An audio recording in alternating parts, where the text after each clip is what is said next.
اسی لیے حضرت علی ہیں وہ یعنی کوفے میں شہر سے باہر آپ کو پتہ ہے کنویں ہوا کرتے تھے، اکیلے جا کے کنویں پہ بیٹھ کے رویا کرتے تھے کہ اللہ اس امت کے ساتھ کیا ہو گیا. کوشش کرتے رہے، بل اینڈ رزلٹ یہ ہے اس تکلیف کا کوئی اندازہ نہیں کر سکتا. حضرت حسن ابن علی نے بتایا مولا علی سے کہ بھئی حضرت زبیر آئے ہیں، تو حضرت علی نے کہا کہ رکو میں خود جاتا ہوں.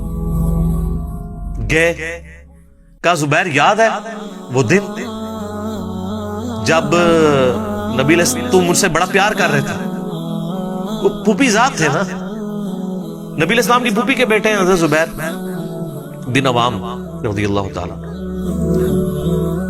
تو حضور نے تم سے ایک بات کہی تھی کہ تم علی سے اتنی محبت کرتے ہو، ایک دن آئے گا کہ تم تلوار لے کے علی کے خلاف کھڑے ہو جاؤ گے.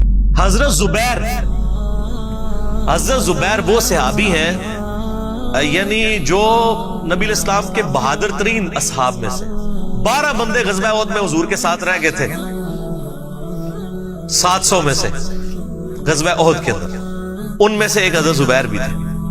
اور یہ تلوار کمال کی چلاتے تھے، اکیلے میدان جنگ میں آگے چلے جاتے تھے. بخاری میں آتا ہے کہ ان کا بیٹا عبداللہ ابن زبیر کہتا ہے کہ میرے باپ کے 2 شانوں کے درمیان اتنا بڑا زخم تھا جو ہیل اپ ہو گیا تھا، لیکن پھر بھی گڑا پڑا ہوا تھا، میں پورا ہاتھ اس میں داخل کر لیتا تھا، اور وہ زخم ان کو احد کے موقع پہ لگا تھا.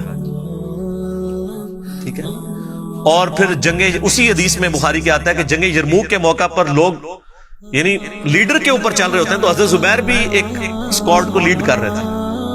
تو لوگوں نے کہا حضرت آپ آگے جائیں. انہوں نے کہا جب میں آگے جاؤں گا تو میرے ساتھ کوئی نہیں آگے جا سکتا. وہ اکیلے گھوڑے کو انہوں نے جو ہے وہ ایڑی لگائی اور رومن امپائر کی یعنی فوج کے اندر گھس گئے، اور کوئی بھی ان سے لڑنے کے لیے تیار نہیں ہوتا تھا.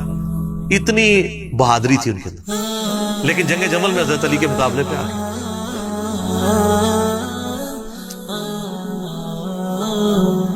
اس تکلیف کا کوئی اندازہ نہیں کر سکتا. حضرت حسن ابن علی نے بتایا مولا علی سے کہ بھئی حضرت زبیر آئے ہیں، تو حضرت علی نے کہا کہ رکو میں خود جاتا ہوں. گئے، کہا زبیر یاد ہے وہ دن جب نبی تم مجھ سے بڑا پیار کر رہے تھے؟ وہ پھوپھی ذات تھے نا، نبی علیہ السلام کی پھوپھی کے بیٹے ہیں حضرت زبیر بن عوام رضی اللہ تعالیٰ. تو حضور نے تم سے ایک بات کہی تھی کہ تم علی سے اتنی محبت کرتے ہو، ایک دن آئے گا کہ تم تلوار لے کے علی کے خلاف کھڑے ہو جاؤ گے. تو تم نے کیا کہا تھا کہ یا رسول اللہ میں علی کے خلاف کھڑا ہوں گا؟ فرمایا ہاں تم اس وقت ظالم ہو گے. تو حضرت زبیر جو ہے وہ ان پہ غشی طاری ہو گئی. گھوڑے کو یعنی وہ حضرت علی کا پھر سامنا بھی نہیں کر سکے، میدان جنگ سے واپس چلے گئے. تو بعد میں حضرت علی کے فوجیوں میں سے ایک بندے نے جا کے پیچھے ان کو دھوکے سے قتل کر کے تو لا کے تو سر حضرت علی کے سامنے رکھا. تو حضرت علی نے کہا کہ زبیر کے قاتل کو میں دوزخ کی بشارت دیتا ہوں، کیونکہ زبیر جنتی تھا. تو وہ شخص پھر حضرت علی سے ناراض ہو گیا کہ ہم نے ان کا میں نے تجھے حکم دیا تھا، جب میں نے ان کو جانے دیا تو نے یہ کام کیوں کیا؟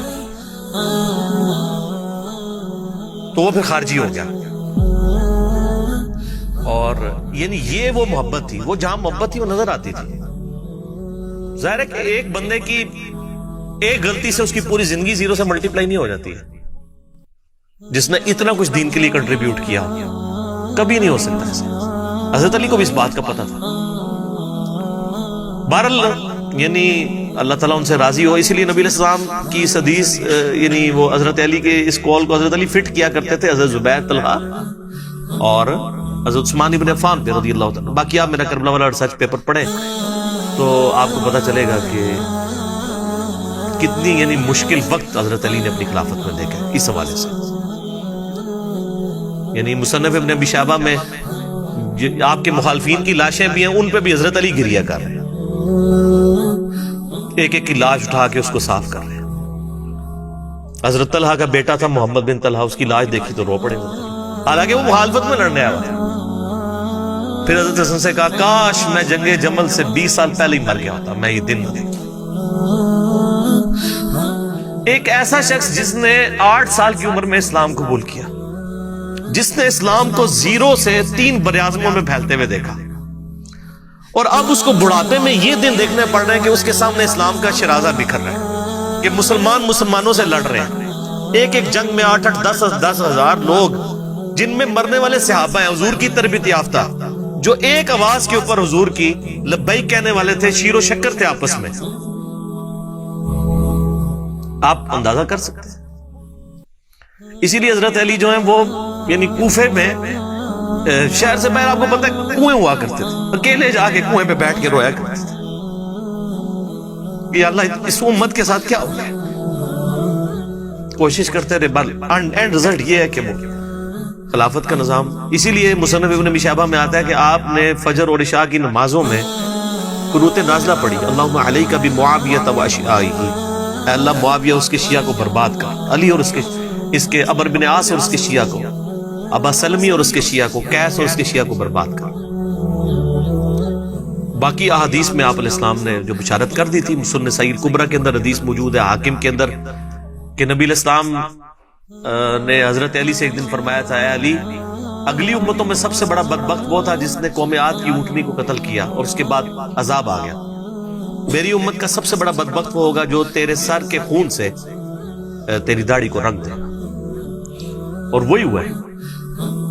اور اس کے بعد پھر دیکھیں امت ایک جگہ جمع نہیں ہوئی ہے. حضرت علی ایک آخری کوشش تھی، اور جن لوگوں نے اس وقت ساتھ نہیں دیا پھر ان کو دنیا میں اس کا خمیازہ بھگتنا پڑا.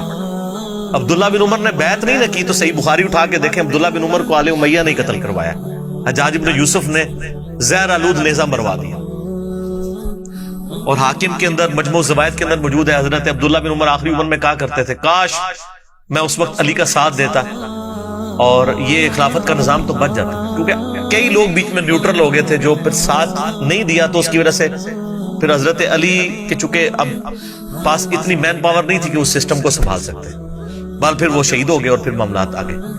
خیر بات کہاں سے کہاں نکل گئی، کیونکہ یہ اس کے ساتھ غل کا لفظ تھا، تو یہ غل کے لفظ کو ایڈریس کرنا ضروری تھا.